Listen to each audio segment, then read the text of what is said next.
Assalamualaikum warahmatullahi wabarakatuh. Alhamdulillahirabbil alamin. Allahumma shalli ala sayyidina Muhammad wa ala alihi wa ashabihi ajma'in, amma ba'd. Teman-teman yang dirahmati Allah Subhanahu wa taala, ada sebuah pertanyaan yang menarik. Bagaimana Islam mengajarkan kepada umatnya tentang etos kerja? Namun sebelum dijawab, tentu kita perlu pahami apa itu etos kerja. Kalau kita buka di dalam kamus, diantaranya Kamus Besar Bahasa Indonesia misalnya, etos kerja itu artinya semangat kerja yang menjadi ciri khas dan keyakinan dari seseorang ataupun sekelompok orang. Jadi bisa kita pahami bahwa etos kerja itu artinya semangat kerja, dan itu menjadi keyakinan. Lalu bagaimana Islam mengajarkan etos kerja? Menurut yang saya pahami, bahwa setidaknya ada dua komponen etos kerja di dalam Islam. Yang pertama adalah komponen niat.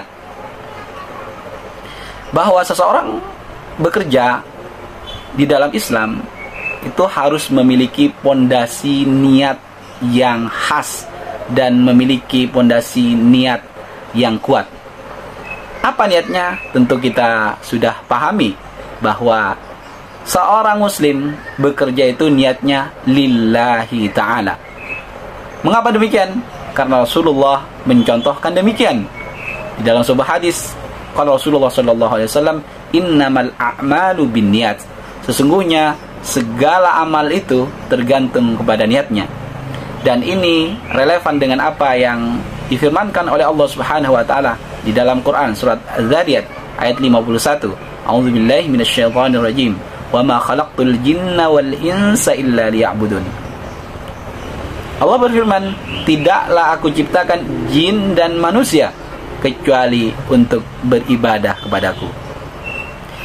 Jadi komponen yang pertama, teman-teman, etos kerja di dalam Islam itu harus memiliki niat yang kuat lillahi ta'ala. Itu yang pertama.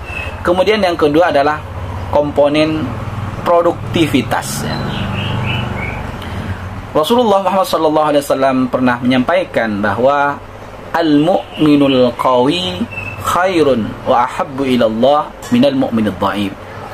Bahwa seorang mukmin yang kuat tentu lebih baik dan lebih dicintai oleh Allah Subhanahu wa taala daripada mukmin yang lemah.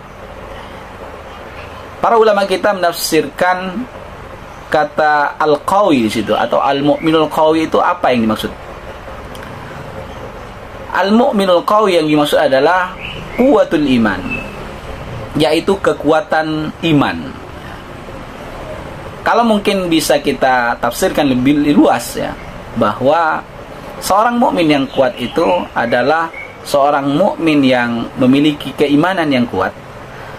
Dan juga sebagaimana kita bahas sebelumnya, bahwa dalam konteks puasa Ramadan ini setidaknya ada 3 yang perlu kita perkuat sebagaimana disampaikan oleh Syekh Abu Bakar Jabir Al-Jazairi. Yang pertama adalah keimanan, kemudian sosial, dan kesehatan. Jadi kalau kita berbicara tentang al-mu'minul qawi, mukmin yang kuat, setidaknya ya 3, yaitu quwwatul iman, kuat imannya, dan quwwatul ijtimaiyah, kuat secara sosial, dia memiliki pengaruh sosial yang kuat, ekonomi yang kuat, mungkin saja politik yang kuat, dan lain sebagainya. Dan jangan lupa adalah kuwatul jismiyah ya. Kuat fisiknya, dia sehat. Karena itu kemudian Syekh Abu Bakar Jabir Al-Jazairi berpesan bahwa dalam puasa Ramadan ini seorang muslim harus memperkuat 3 hal ini. Nah, teman-teman yang dirahmati Allah Subhanahu wa taala, juga kita tahu bahwa sejarah awal diwajibkannya puasa Ramadan itu bertepatan dengan perintah perang ya, ataupun kondisi perang Badar ya. Jadi perang Badar itu terjadi tahun kedua Hijriah, dan juga kita tahu bahwa tahun kedua Hijriah adalah awal diperintahkannya puasa kepada Rasulullah dan umatnya. Kita tahu di dalam sejarah bahwa umat Islam yang jumlahnya sekitar 300-an, hanya 300-an, harus menghadapi ataupun melawan 1000 pasukan kafir Quraisy pada saat itu. Tentu ini jumlah yang tidak sebanding, teman-teman. Tetapi dengan etos, semangat, kemudian keyakinan yang dimiliki oleh umat Islam pada saat itu, 300 orang bisa mengalahkan 1000 orang. Itu sesuatu yang tidak mungkin. Tentunya itu dengan pertolongan Allah Subhanahu wa ta'ala. Dan pertolongan itu tidak akan diturunkan kalau umat Islam pada saat itu tidak memiliki semangat dan keyakinan. Itulah yang kemudian menjadi teladan bagi kita agar senantiasa memiliki semangat dan keyakinan itu sendiri. Dan kemudian para ulama kita mengajarkan bagaimana kemudian kita memiliki etos kerja. Misalnya diantaranya Al-Imam Asy-Syafi'i. Kita tahu puasa Ramadan ini atau Ramadan ini adalah Syahrul Quran, yaitu bulan Al-Quran. Di dalam beberapa kisah ya, di dalam beberapa riwayat dijelaskan bahwa Al-Imam Asy-Syafi'i itu, teman-teman, setiap hari itu minimal menghatamkan 2 kali Al-Quran. Artinya kalau 30 hari beliau ini menghatamkan Al-Quran sebanyak 60 kali. Nah, mungkin kita bisa bandingkan dengan orang-orang sekarang atau kita sendiri ya. Kita menghatamkan Al-Quran, mungkin mayoritas dari kita ya 1 kali ya dalam sebulan itu. Nah, padahal teman-teman yang dirahmati Allah Subhanahu wa ta'ala, Allah memberikan waktu yang sama. Sehari semalam itu 24 jam ya.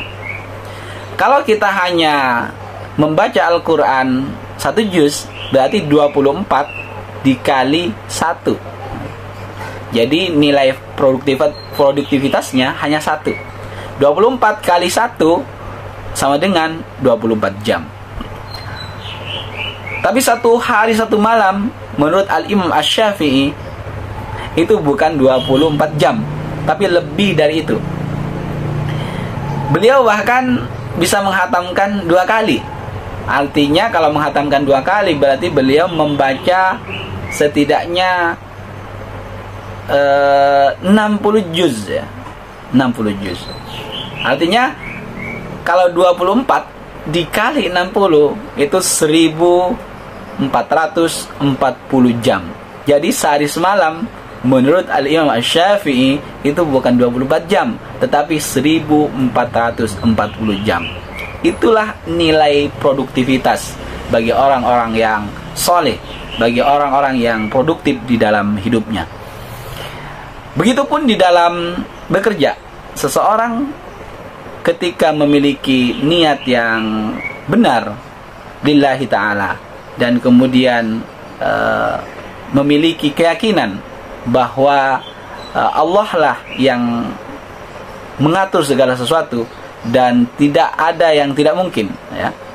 Karena itu kemudian seseorang muslim memiliki semangat niat yang kuat dan juga memiliki produktivitas yang luar biasa. Semoga kita semuanya bisa memanfaatkan momentum Ramadan ini untuk memantapkan niat pekerjaan kita, yaitu lillahi ta'ala, dan juga meningkatkan produktivitas kita di dalam bekerja.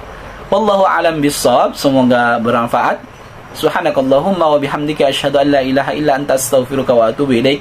Assalamualaikum warahmatullahi wabarakatuh.